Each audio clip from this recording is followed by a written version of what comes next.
Assalomu alaykum qimmatli qarindoshlar, yaxshimisizlar? Bugun 2024 yil 2 mart shanba tushdan keyin.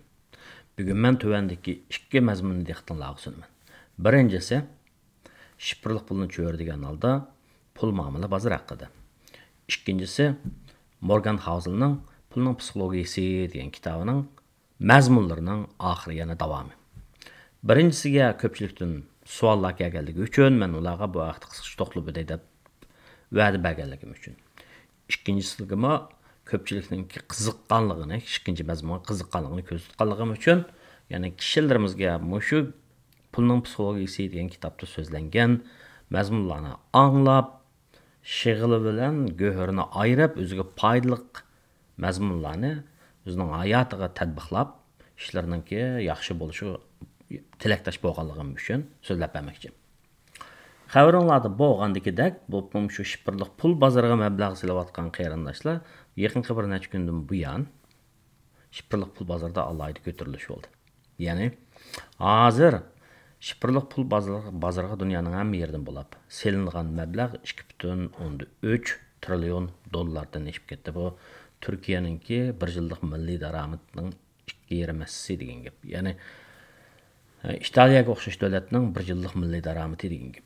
Dunyoning hamma yeridan, ya'ni imkoniyatli bo'lsa, kompyuterga chiqqili bo'ladigan, to'rga chiqqili bo'ladigan, appni tushagili bo'ladigan ya bo'lsa, kishilar shifrli pul bozoriga mablag' silayotdi. Xabaringlarda bo'lganidek, shifrli pulning maydonga kelishining tarixiy orqa ko'rinishi 2008-yili Amerikada pul muomala krizi yuz bergandan keyin bo'lgan. Ben Bitcoin'ning, ya'ni tunji dunyodagi tunji shifrli pul Bitcoin'ning kelib chiqishining tarixini ma kitobimda so'zlagan pul muomalaga mablag' solish degan kitobimda. Ya'ni pul muomala bozorlarini, bozor deganda mahsulot bo'ldi, mahsulotlarningki turlarini, umumyuzlik turlarini, ya'ni yemek-ichmek bozori desak, yemek-ichmek bozorida go'sht bo'ladi, ko'ktat bo'ladi, un guruch bo'ladi deganga o'xshash, ammo uningki bak ayırıp deb ketmegen çünkü kitapnınki hacmi şunchalik bo'lganligi uchun. Ya'ni go'sht desak, uning turlari bo'ladi, unning marxi turlari bo'ladi deganga o'xshash. Unchalik deb ketmagan. Ammo kishilarga bir savod xarakterlik mazmunlar, bilimlar yetsin uchun ham bilimga qiziqadigan, ham o'zining iqtisodiy ahvolini yaxshilayman deydigan kishilarga o'zimizning tilda yozilgan bir o'qishlik bo'lsin uchun ashni yozgan, ashni men tushundirgan. Ya'ni bu dünyadaki tunji shifrli pul Bitcoin'ning maydonga kelishining tarixi, orqa ko'rinishini qanday tasavvur bilan, kimlar tarafidan, nimishqa. Bitcoin dunyoga kelib qala hozirga qadar 15 yil vaqt o'tdi. 15 yildagi bu jarayonda Bitcoin'ningki maydonga kelishidan tortib hozir taraqqiyotiga nisbatan kishilar har xil soat kishilar har xil qarashdi. Ba'zi davlatlarda dastlab chekladi, qo'yibdi, qo'yibdi. Hatto Amerikada ham shundoq bir pozitsiyalar tutildi. Hatta Warren Buffettga o'xshash mablag'chilik sohasidagi peshvo deb atalgan kishi nima dedi desa, shifrli pul o bir xil mavhum, o qumning ustiga qurilgan uy degandagidek ashunaq gaplarni qilib intayin salbiy bir qarashlarda bo'ldi, ya'ni umidsiz qarashda bo'ldi. Elam Amerikada bir qism kishilar shifrli pulni nisbatan aldamchining ishi deb qaraydiganlar bor. Ammo qiziqiri bu yil 2-24 kuni birinchi kelgan vaqtda Amerikaning butun aksiyalarni boshqaradigan komiteti Securities Exchange Commission deb qo'yamiz. Bular 11 Amerikadagi 11 mablag'chilik shirkatiningki Bitcoin'ning bahosiningki o'zgarishini qo'g'lashadigan ko'rsatkich fond, yoki almashtirib bo'ladigan bir fond ne bozorga silishiga ma'qul dedi. Ular dediki, bizning bu qilishimiz ularni Bitcoin'ni yoki o'sha Bitcoin'ning bahosini qo'llashadigan ma'vu fondni qo'llaganligimiz emas dedi. Biroq tasdiqlashning o'zi hisobda qo'llaganlik. Ammo undan kishilar har xil tushunadi bu ishni, har xil tushunadi. Ya'ni kishilar bu Bitcoin'ning bahosini bundan keyin o'sidi deb ba'zi mo'ljallarga qaragan chaqda, ba'zilarning deyishicha 2025 yil bo'lgan chaqda Bitcoin'ning har bir Bitcoin $1 million yetamish. menimcha o haddan ziyada ko'ptirilgan bu kishilarningki bitcoinga mablag' soladigan kishilarningki qiziqishni qo'zg'ash uchun chiqarilgan bir xil gaplar bo'lishi mumkin deb qarayman. Undaq bo'lishining ehtimolligi intayin tuvan. Bitcoin'ninki umumiy miqdori 21 million. Umumiy miqdori butun bitcoin'ni qazgan vaqtda qezib chiqarilgan bitcoin'ning soni 20 million atrofida bo'lishi kerak. Ya'ni uning soni miqdori cheklik degan gap.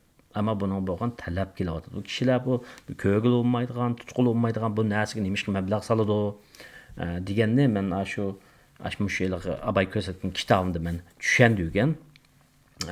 Bitcoin'ni men shifrliq pulninki otasi deb atagan. Undan keyin necha million 2 hozirgi bir xabarlar qilgan vaqtda 2 milliondan ortiq shifrliq pul bormish. Bu shifrliq pulning oldida birinchisi otasi Bitcoin, andan keyin qalsa Ethereum. Ethereum degan ikkinchi o'rinda turadigan pul. Bitcoinga so'nilgan hozirgi shu shifrliq pul bozorining umumiy qiymati 2.13 trillion. Buning ichida Bitcoinga so'nilgan pul 50% egallaydi. 1.12 trillion pul Bitcoinda. Yani kishilar ashundaq yana nima desa Bitcoinning bahosi o'rlaydi degach haq setib oladi. Shunda ama jiq odam setib olgandan keyin uning bahosi o'rlaydi. Bahosi o'rlaganini ko'rib haqli yana o'rlaydi deb yana setib oldi. Shuni bilan shundaq bir cycle, shundaq bir davrlikni paydo qilayotgan. Birisini qo'zg'ayotgan gapda Bitcoinning bahosi 2021-yilda 60 ming dollardan oshgan, 2022-yilga kelgan vaqtda 17 ming dollarga chiqib qoldi. Mana endi hozir 2024-yilning 5-ida bu yana 60 mingga ishib ketdi. Chunki buning tub sababchisi nima degan vaqtda bir necha xil qarash. Birinchisi bu Amerikanınki pul muomala mulklarini boshqarish idorasi komissiyasininki ETF deganni, Bitcoin'ning ETF'ni tasdiqdan o'tkazishi birinchisi. Ikkinchisi Bitcoin qazg'uvchilariga nisbatan beradigan in'am burun 50 bo'lgan bo'lsa, hozir 25 ga hamda bu da 13 ga yerim tushdi ekan. Xuddi bu pay chekini undaq bo'lgan o'xshash bahs bak ishib ketgan vaqtda. Bitcoinning beradigan Bitcoin qazgan vaqtda beradigan in'amni bo'ladigan, yerimni bo'ladigan shundaq bir ish shunga ta'sir qilyapti deydi. Yani Bitcoin'ninki miqdorini shunday vaqtda bo'lgan vaqtda bir necha pach bo'ladi degan gapda hisobda. Bitcoin'ni qazuvchilarga nisbatan aytgan vaqtda. Endi yana bir xil sabab shu shifrli pul bozorining ko'tarilishiga yana bir sabab nima desam, o'sim nisbatini 2024-yili tushirdi degan qarashlar bo'lishi. Odatda o'sim nisbati tushgan vaqtda pul qazilishi osonroq bo'ladi. Kishilar shu shifrliq pulninki akildigan foydasi boshqa pul muomala mulklarga sog'an mablag'ga nisbatan nechasi yuqori bo'lganligi uchun bir tavakkulchilik qilib boqayli deb o'ylayotgan gap. Yani men o'tgan haftada so'lanadigan pul to'g'ri so'zlagandim. Buning bahosi 100 dollar bilan 110 dollar atrofida tavrin turadi deb. Shu bir haftaning ichida bu so'lananing puli bahosi 137 dollarga chiqib, ya'ni tushdi. Tavrin turyapti. Hozir 125 bilan 137 ning oralig'ida.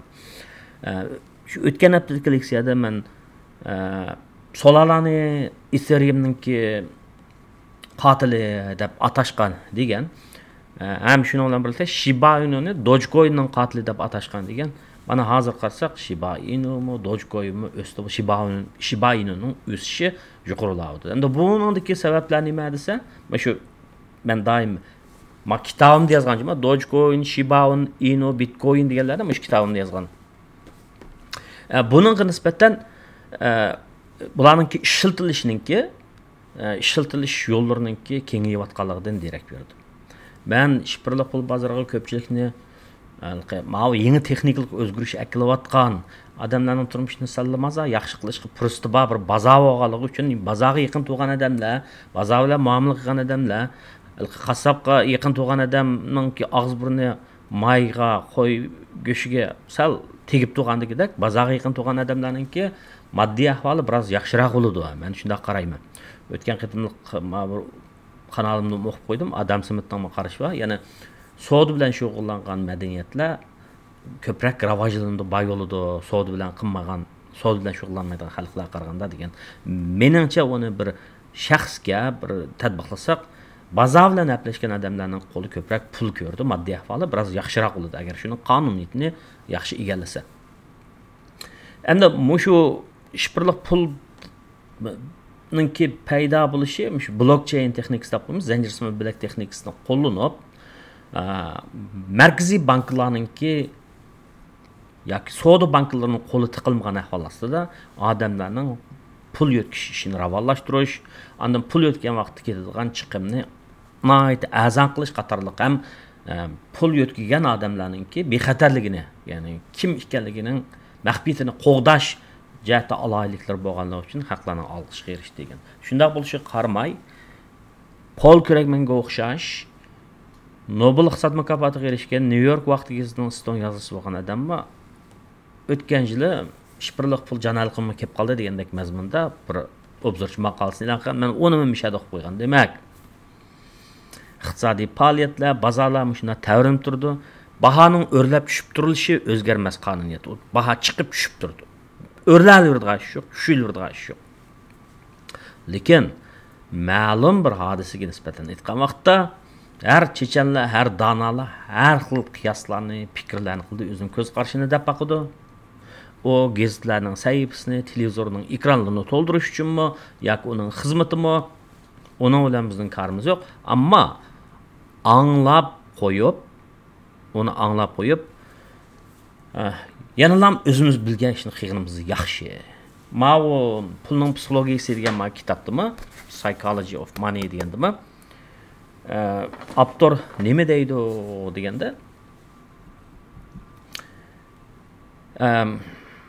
sizningki pul muomalajati, ya'ni pul bilan bo'lgan munosabatingizda ustun o'rinda turishingiz, ya'ni bayroq bo'lishingiz, sizning pul muomalaga oid bilimlarni bilishingizdan to'laroq, texnik bilimlarni bilishingizdan to'laroq, masalan, ma'lum bir pulingizning bankaga qo'ydingiz, CD qo'ydingiz, 7 oylik, 11 oylik.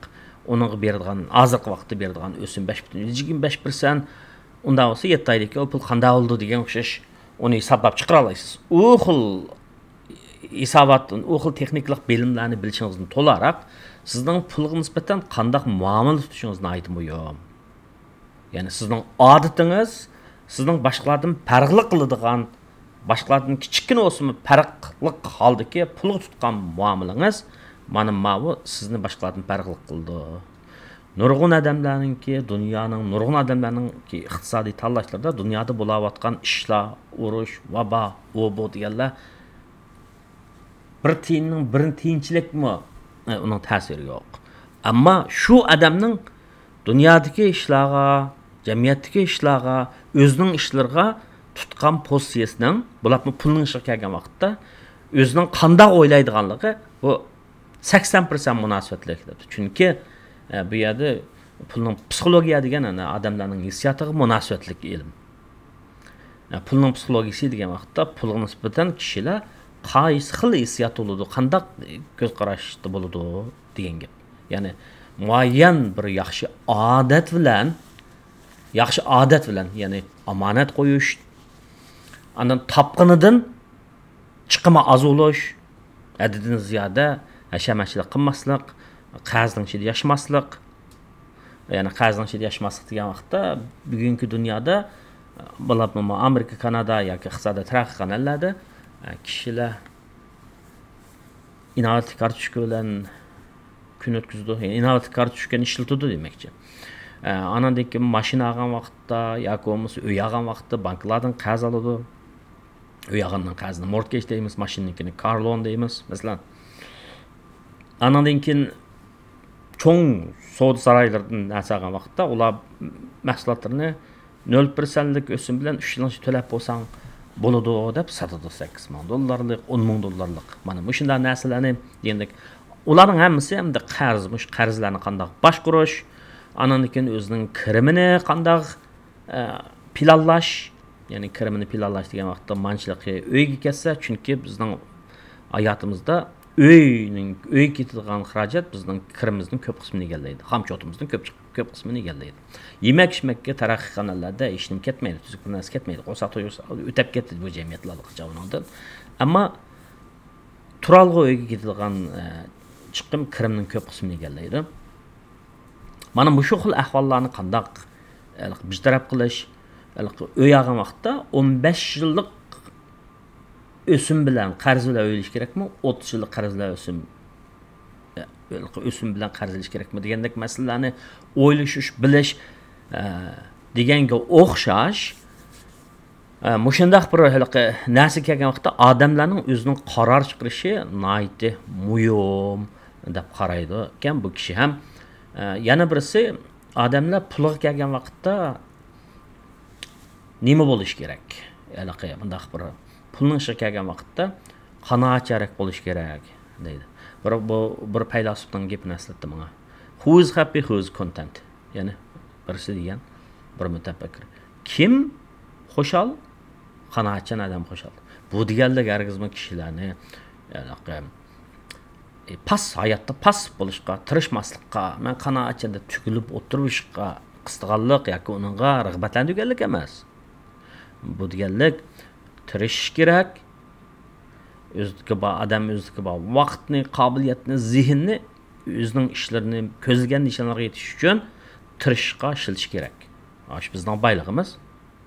Ammo pulning ishiga kelgan vaqtda, ma'lum bir yerga kelgan vaqtda, o'zining ehtiyojlari qangan vaqtda, uningdimi jiq, o'ziga ancha kerak bo'lmaydigan, qo'g'lashmasin bo'lmaydigan yerga yetaman deb, bo'y yetmagan shaptilga eslib silib, yiqilib tushadigan mendaq bir ishlar bo'lib qolmasin demoqchi. Mendaq bir o kitobning bir alayligi, ya'ni shu pulning psixologiyasi degan kitobning alayligi, avtor har bir ko'z qarashini yo'ritib berishda nihoyatda faktliq, ixcham bir hikoyalar bilan misollar o'shandagan. Masalan, shu pulning ishiga kelgan vaqtda qanoatchan bo'lish kerak deganda, undaq ikki misolni ko'rsatgan.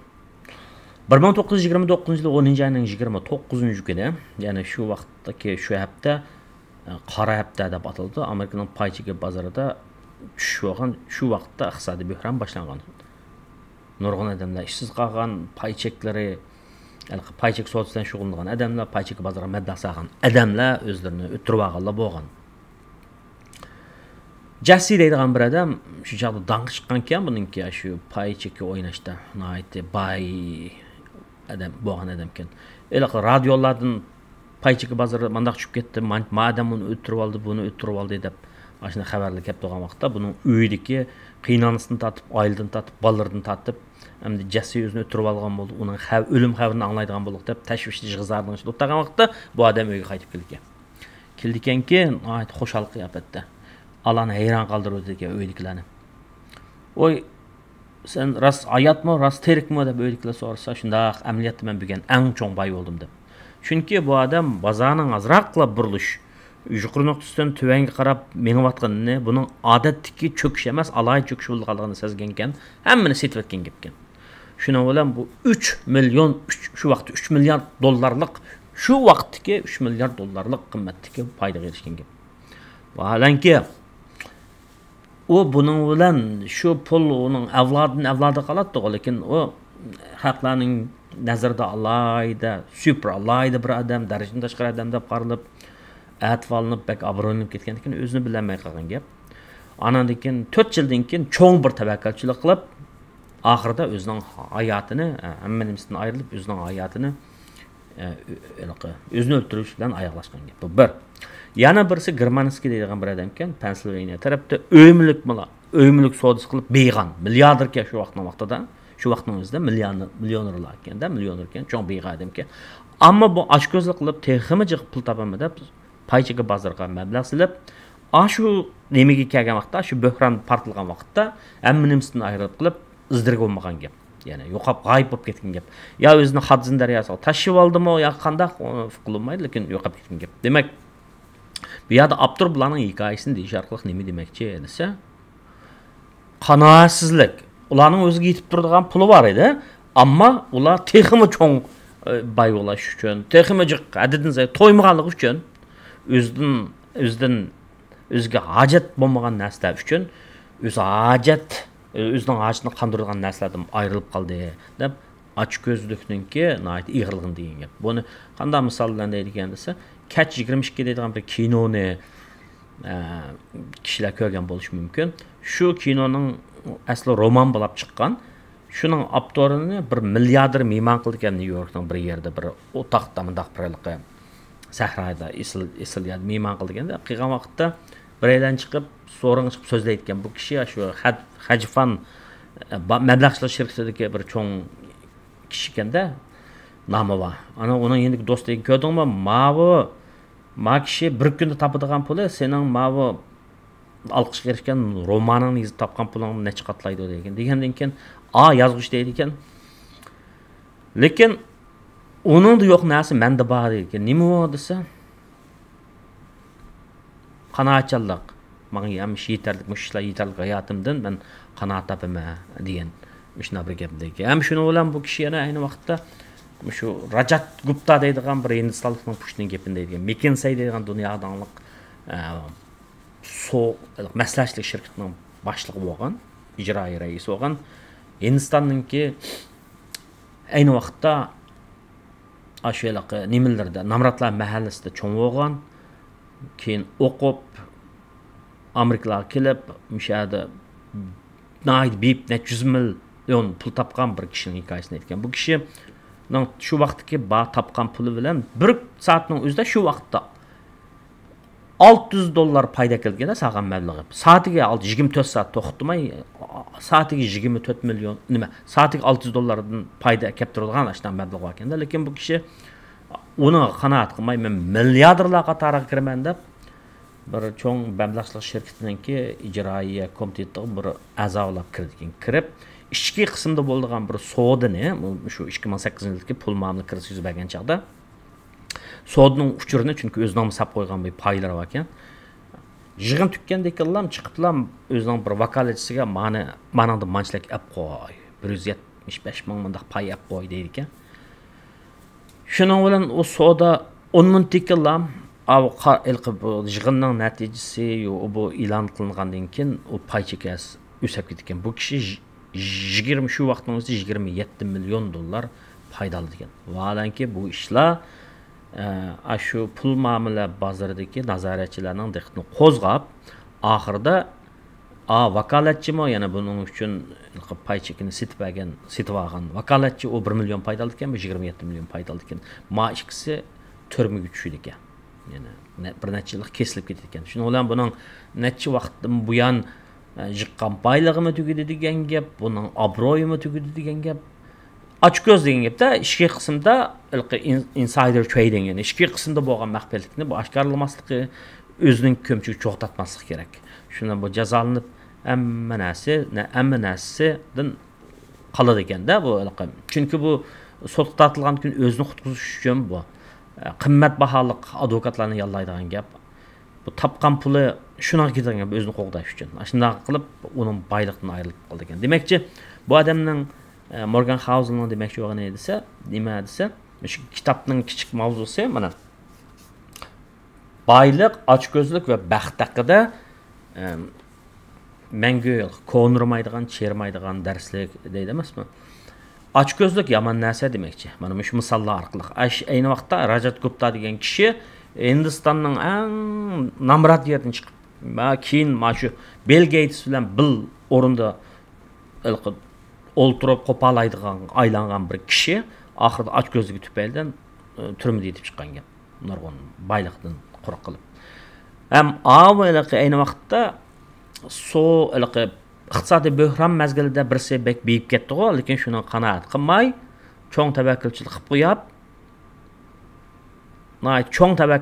qo'yib, u oxirida o'zining jiniga o'zi zomin bo'lgan gap. Demak, shularni deyish orqali bu odam deydi ekanki,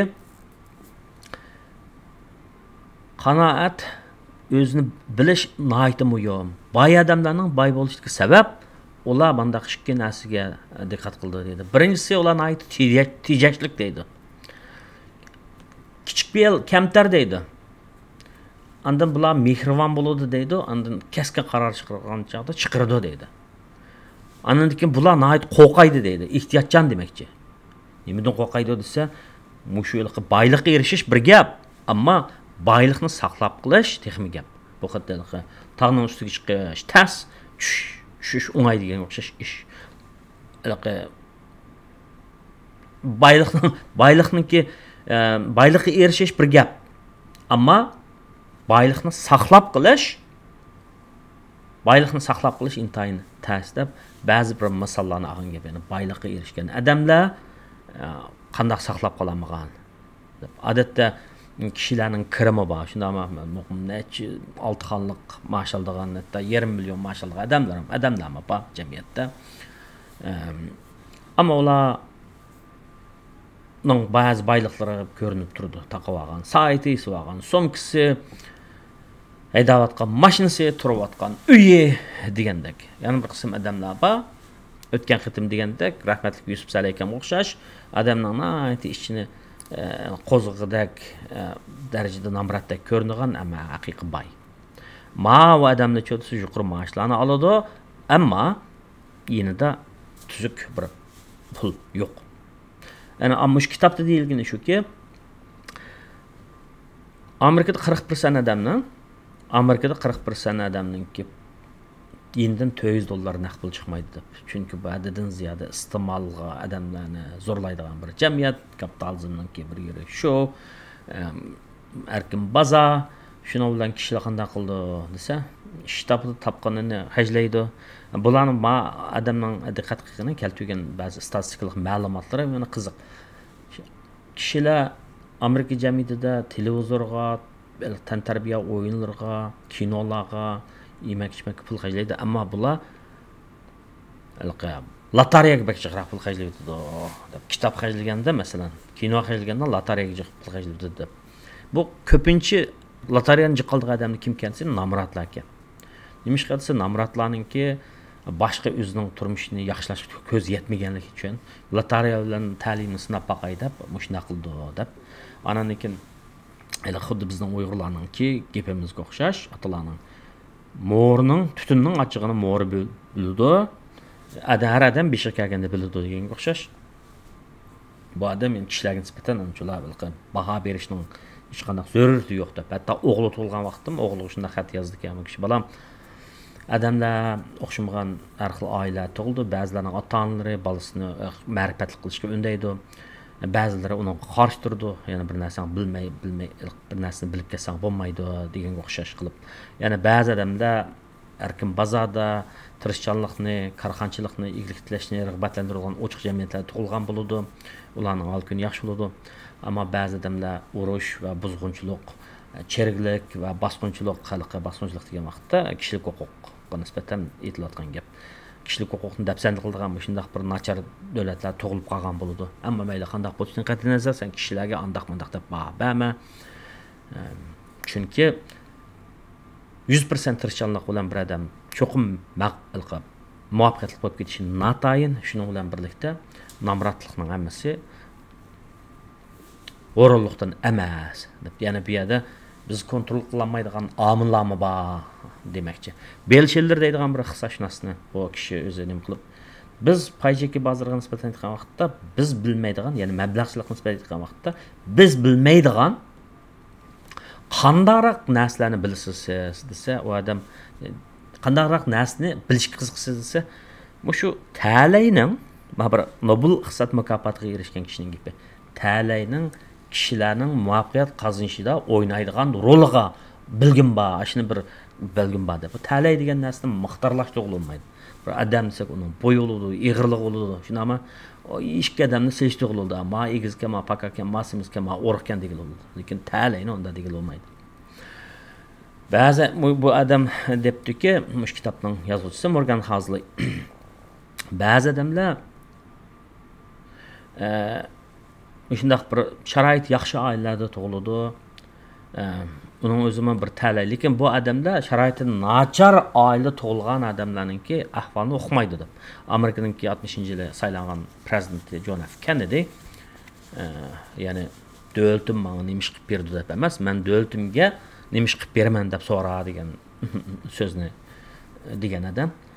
Aşınandan aynı vaqtda şu iqtisodiy böğren 29-30 neçinci yılda yüz bergen iqtisodiy böğrende sana ta'sir qilgan narsa nima desa, bizning dadam cho'ng dunyoda cho'ng baylarning biri, uyimiz cho'ngdi, yiroq yerlarga bora oldik, hech qanday muhtojlikni ko'rmaganman, ammo dadam shu vaqtlarda necha odamlarga xizmat bergan, bolasini boqsin, non yesin, non tepib yesin deb bizning uyimizning bog'voralarimizning ishini qildigan shunday bağbançılık işlerini bəgəntə dadam degan şu gapni deydi ekan. Demək, o'xshash bir sharoitda nurg'un odamlar yo'qsizlikning dardini tatgan vaqtda andaq baylar hech qanday narsani his qilmagan gap. Shunga bu odam deydi ekanki, odamlarning pulga nisbatan tutgan muomalasi o'zi yosh, o'zi cho'ng bo'lgan, o'zi yashayotgan muhitga bog'liq, sharoitga bog'liq. Odamlar qaror chiqqan vaqtda, shu vaqt ko'pincha vaqtda o'zining ro'yidagi, o'zining kallasidagi masalalarga tutgan nemisi bilan, qarshi bilan, hissiyati bilan qaror chiqardi. O bak xato emas. Chunki uning ko'rgani shu, bilgani shu, ya'ni u beshirkanlikni bilmaydi deganga o'xshash gap shu. Ya'ni odamlar o'xshamagan davrlarda, o'xshamagan davlatlarda, o'xshamagan tabiqlarda tug'ilib qoladi deydi. Shunga bu odamlar baylık nisbeten, pulga nisbeten her xil muamelini ifadelaydi degan gap. Ya'ni 2006 yılı Amerikanın iqtisodshunosi 50 yillik sonliq ma'lumotlarni, ya'ni Consumer Survey of Consumer Finance iste'molchilarning moliya ahvolini yig'adigan, uchurlarni yig'adigan Ryan'ni sinashtab qo'ydim, sonliq ma'lumotlarga qarab turib, shunday qaror qilgan gap. Ko'pincha vaqtda kishilarningki pul muomalaga kelgan vaqtda chiqaradigan qarori o'zi beshidan o'tkazgan shu hayotdagi ishlarga qaratib shakllangan inkas asosida bo'ladi degan gap. Ya'ni iqtisodiy bo'hronni beshidan kechirgan odamlar bular konservativroq bo'ladi ekan. Chunki ular paychika bozorda nurg'adan pulni yig'ib qo'yganligi uchun paychika nisbatan so'g'aqaroq muomala bo'lgan gap. Pul pahalılığı yuqori chog'larda cho'ng bo'lganlar keyingi hayotida zoyimga nisbatan sal saskinish pozitsiyasida bo'lgan gap. Paychiki o'sayotgan chog'da cho'ng bo'lganlar bular keyingi hayotida paychiki ko'proq mablag' solgan gap. Demak, kishilar hayotda qaror chiqarishgan vaqtda o'zining beshidan ko'pincha o'zining dars kitoblarini o'rganib olgan formula, qoida, nazariya bilan emas, o'ziningki beşini o'tkazgan kashmishlar asosidagi shu vaqtdagi hissiyatiga qarab ish qaror chiqardi degan gap. Ham shuning bilan birlikda yana bu odam abay o'tganda dedimki, jug'lanmaning, ya'ni jug'lanma o'simninki ta'sirining yuqori bo'lganligini ma'lum kichikdan yig'ib, xuddi qorni asosidan yig'ib pomzaq qilib qarbovoy yasaganga o'xshash kichikdan yig'ilgan, pul omonat qo'ydigan shunaqa odatni yetiltirib mangsa odamlar uzun o'ylagan vaqtda oningki nemisi oningki natijasi nihoyat yaxshi bo'ladi degan gap. O'tgan qitimda men Ronald Reid degan kishining gapini deb berdim. O kishi bir tozalik ishchisi, mexanik masalan.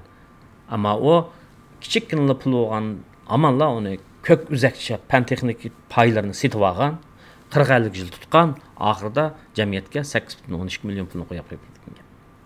Ani yana bir Richard Faxon degan kishini deb berdim. Cho'ngboy 40 necha yoshda pensiyaga chiqqan, ammo u haddidan ziyoda yuqori iste'molga o'rganib qolganligi uchun, ko'z qilishga amroq bo'lganligi uchun, bankdan qarzini qilib berganligi uchun iqtisodiy kriz yuz bergan 2008-yilda bu sungan gap.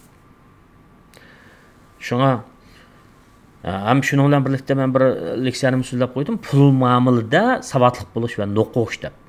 Savodlik bo'lish, pul muomalada savodlik bo'lish degan bu nimada savodlik bo'lish degan. Savodlik bo'lishda masalan bir til savodlik bo'lishda ABC'dan boshlab bilamiz. Shunaqa ABC'dan boshlab ismlarimizni yozib degan o'xshash. Arab tunib, o'qib, yozib degandek. Endi pul muomalada savodlik bo'lish degan vaqtda hayotimizda kredit kartini nimaligini bilish, hisobotimizda balansni saqlashni bilish, kirimimiz qancha, bojlik qanday to'laymiz, chiqimimiz qancha, anandan keyin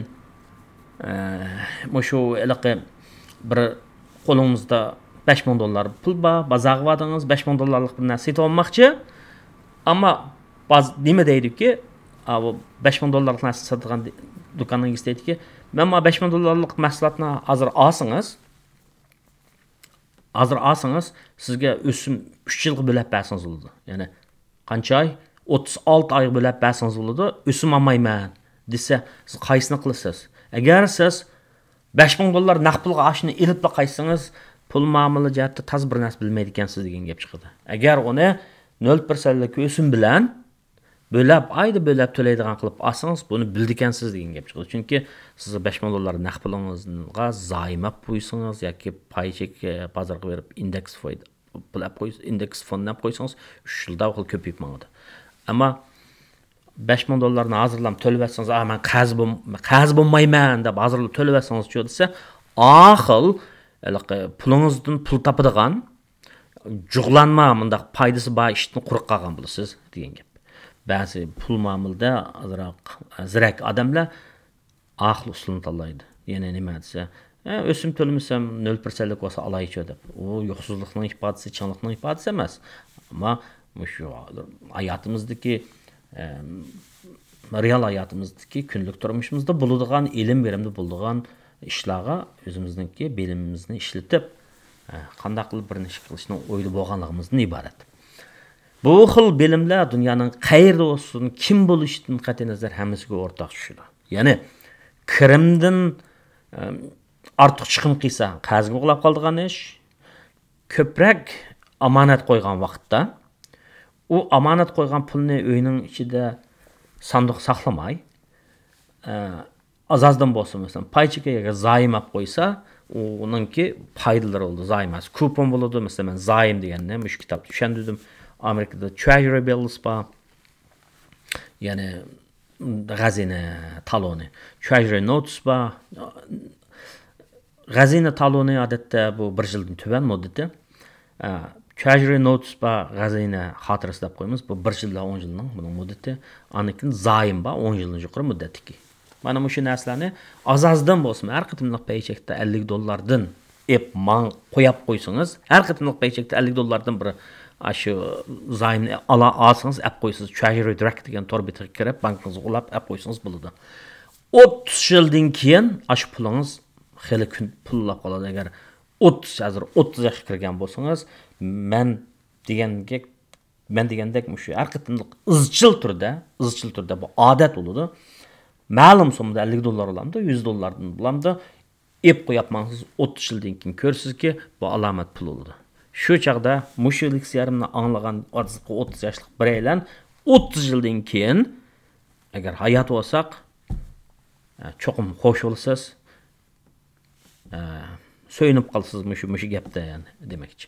Ya'ni nima deganda, bizlar 30 yosh chaqda hayotimizni amdi taxa nima qilayotgan chaqlarda o'xli idealar, ya'ni Kanayğı yo'q, sunayğı nada degandek bir chaqlatdi. Lekin hozir ba'zi kishilarningki boshlanish nuqtasi haqiqatan yaxshi. Masalan, necha yilning oldida bir ukamiz aka deydi, "Sen mening mashim manchiliklikka mandaq nima qilyapman" deb.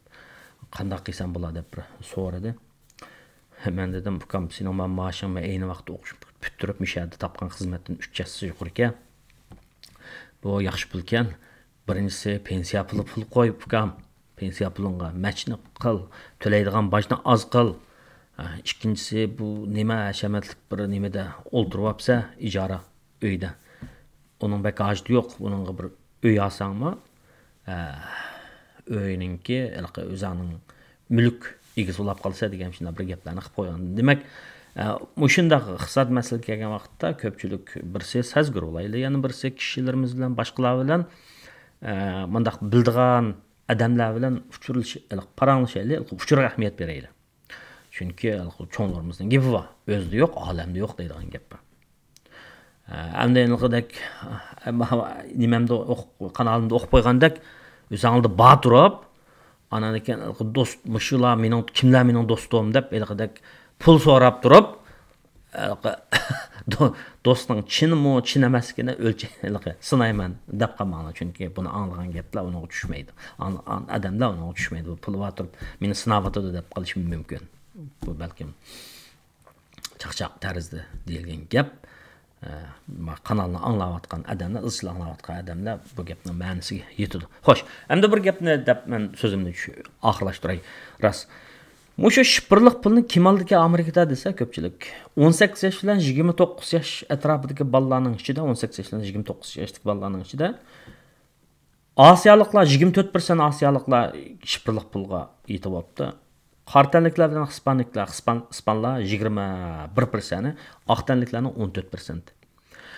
Endi bu jinsiy jihat, farq jihatini aytgan vaqtda shipirliq pulga kim nima qilib olibdi, eslib olibdi desa 41% mush yoshdagi kela o'g'illar, aran 16% qizlar. Demak, shipirliq pul qizg'inligi ko'tarilib ketdi emasmi jamiyatda? Shipirliq pulning o'ziga tushliq, uning xatiri va o'zgarishchan, odati ayildab qo'ydi. Bak, tavrnishchan bu. Xatiri aytib ig'ir, yo'qolib ketgan vaqtda xuddi Luna puli, OneCoin degan o'xshash bo'lib ketdi. Abay dedim-ku, 2 million ortiq pul varmış. Ama coin market cap'ga tizmangina 10 ming atrofida, shu atrofda, 10-20 ming atrofida. Nurg'unlar ayt kichik. Birining oldida necha 20 million bo'lishi mumkin-da. Ammo kishilar mush ishlarni qilayotgan gap, ammo qanday pulga shipirliq pulga mablag' silish kerak degan vaqtda bozor qiymati yuqoriroq, doim almashtirib turganlarga sab qo'ygan yaxshi. Men ko'pchilikningki davomliq tirishchanlik bilan bilimga diqqat qilib, quruq gapga emas, bilimga diqqat qilib, ananikin kichik-kichikdan sinab yiqishini umid qilaman. Bak, og'zini cho'ng ichib olishini, nafsini cho'ng qilib olishini men xohlamayman. Nima ish qilganda, shu mening shipirliq pulga deganim, har bir puldan shipirliq pulga $500 olib qo'ygan yaxshi deb. Bo'lsa bo'ldi, bo'lmasa mayli. Lekin shu $500 ba'zida bo'lib qoladi. Ayni vaqtda Dogecoin'ga $500 olib qo'yganlar $20,000 pul topdi. Ba'zida kap qolsa shunday kap qoladi. Ya'ni qaysi vaqtda bo'lish, qaysi vaqtda to'g'ri ish qilishning o'zi, bu to'g'ri tanlash ilib berishning o'zi balkim pul muomala jihatdagi talayning bir qitim kap qolganligi. Bu kitob 20 bob, menimcha 3dan birining mazmunlarini hozir deb bo'ldim. Boy bo'lish bir gap, boylikni saqlash bir gap. Çoqum, chiqim, kirimdan ishib ketmaslik kerak. Kirimni bo'ladi ekan, chiqimimizni o'rinli qilib amonat qo'yish kerak, keynimizga tashlab qo'yish kerak. Jamiyatlarda yashanganlarningki pul muomala bozoriga mablag' silib, yashangan vaqtda o'zining holidan xabar olgan ish Ikkinchi dunyo urushidan keyin paydo bo'lgan narsa. Shu bizda aytgan kredit kart, inovatli kartochka degan narsalarning hammasi Ikkinchi dunyo urushidan keyin maydonga kelgan narsalar. Shu qarz elish-ku, Ikkinchi dunyo urushidan keyin maydonga kelgan narsalar. Undan burun pensiya puli yo'q. Tunji qidim Amerikada pensiya, ijtimoiy sug'urtadan pensiya puli berish Ida degan ayolga berilgan ekan 1940-yili 20 necha dollar, ya'ni hozirgi bahada u $500 atrofidagi pul ekanda. Chunki shu nima bo'lgan vaqtda, iqtisodiy behron bo'lgan vaqtda eng cho'ng azob chekkanlarning bir so'rishlik tatqanlarning birisi yashanganlar bo'lgan ekan. Chunki yeziglik jamiyatida insonlar yeziglik jamiyatida turgan vaqtda cho'nglar yashangan vaqtda ularning oldin kim xabar oldi desa, farzandlari, ota-onalarning oldin farzandlar xabar oldi. Qiyirgan vaqtda odam ojiz bo'ladi, kasalchan bo'ladi, emgak iqtidoridan qoladi. Farzandlarning ota-onalarning oldin xabar olish u bir axloqiy, insoniy majburiyat va mas'uliyati. Shunaqa, lekin hozir jamiyat o'zgarib ketdi. Ota-onalar o'z ammini baliga tashab qo'ymay, o'ziningki yashagan chaqdagi ahvoliga diqqat qilmas bo'lmaydi. Uyg'urlarning bir maqoli bor aytdi. Har xil o'ylarga soladigan. Birov dadasi og'rib qilib, beqish egri kelgan vaqtda dadasini tashib o'taychi deb yutib epmasa, daryoninki suyuning shaqirig'ini anglab, dadasi deydi-ku, "Balam meni och cho'nqir yerga tashladi." Nimishqa?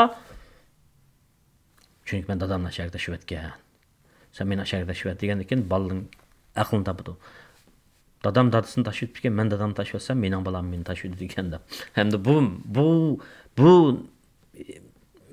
gapdan cho'chakdan nurg'un narsa ma'noni topqili bo'ladi, ammo bir ish shuki, yashagan vaqtda balalarga yuk ko'p qilishning oldini olish uchun ota-onalarmi hayot chig'ida, hozirgidek chaqlarda keyniga bir narsa tashlab qo'yib menish kerak demoqchiman g'o.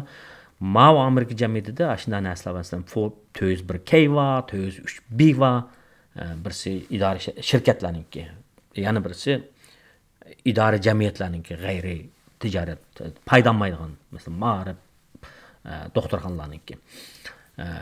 Bu narsalar 1978-yillar barliq kelgan. Bu 401, 403 degani shu kishilarni yashangan chaqda o'zining moddiy hojatidan chiqishi uchun pensiyalik pul saqlashga rag'batlantirib qilgan narsa u. Uningdan burun Amerikaliklar 2 dunyo urushidan burun tak o'lab ketguncha ishlayotgan, qirib o'lab ketguncha. Hatto 2 dunyo urushigacha 65 yoshdan yuqori odamlarning emgak bozorida ishlaydigan ishi asosan nurg'un odam ishlaydigan shu chaqda. Ama bu adamlar yaşangan vaqtda, emgak kuchdan qolgan vaqtda rahatliroq kun kechirsin, umrining oxirini yaxshiroq kun kechirsin deb hukumat ashg'al qonunlarni ma'qullab, kishilarni nima qilgan gap bilan pensiya puli qo'yishda, omonat qo'yishga. Hozir pul qo'ysang, boj to'lamaysa, keyingi kirim pensiya chiqqan vaqtda undan boj to'laysan deydigan o'xshash. Andan mau IRA, Roth IRA deydigan individual retirement ekan deydi, xususlarning ayrim pensiya puli degan narsami 1998-yilda barliq kelgan. Demak, bu nimani tushuntirdi desa, qonunlar o'zgarib turdi, sharoitlar o'zgarib turdi. Bir jamiyatning iqtisodiy ahvoli, nopos qurilmasi, noposning ko'lami hammasi o'zgarib turdi. Mo'shunga boqib turib, davlatlar o'zining boj siyosatlarini tangshaydi. Ammo mayli qandaq bo'lishidan qat'iy nazar, Mushu pul muomala bozoriga yaqin bo'lishdek, masalan, o'zimiz yashayotgan davlatlarda nisbatan muqim bo'lgan iqtisodiy tuzum, pul muomala bozori gullanayotgan yoki ochiq bo'lgan pul muomala bozoriga yaqin bo'lishdek alaylikdan foydalanib, amal va qo'ydiganlar bo'lsa azroq bir narsa qo'yib qo'yish kerak. Zaym qo'yish kerak. Bu yo'qolmaydi, zaymning turlarini tushundim. Hukumatning cho'ng shtatlarning zaymlarini, ba'zi cho'ng shirkatlarning zaymlarini qo'yish bo'ladi. Nimaligini, nimishqa olamiz deganni tushundim mana shu kitobda. Shuni o'qish kerak, anglash kerak, bilish kerak. Anadan keyin shu ko'rsatkich paylarni ep qo'yish kerak. Ishbirlik pulga azroq sap qo'yish kerak. Tavakkul qilibchi.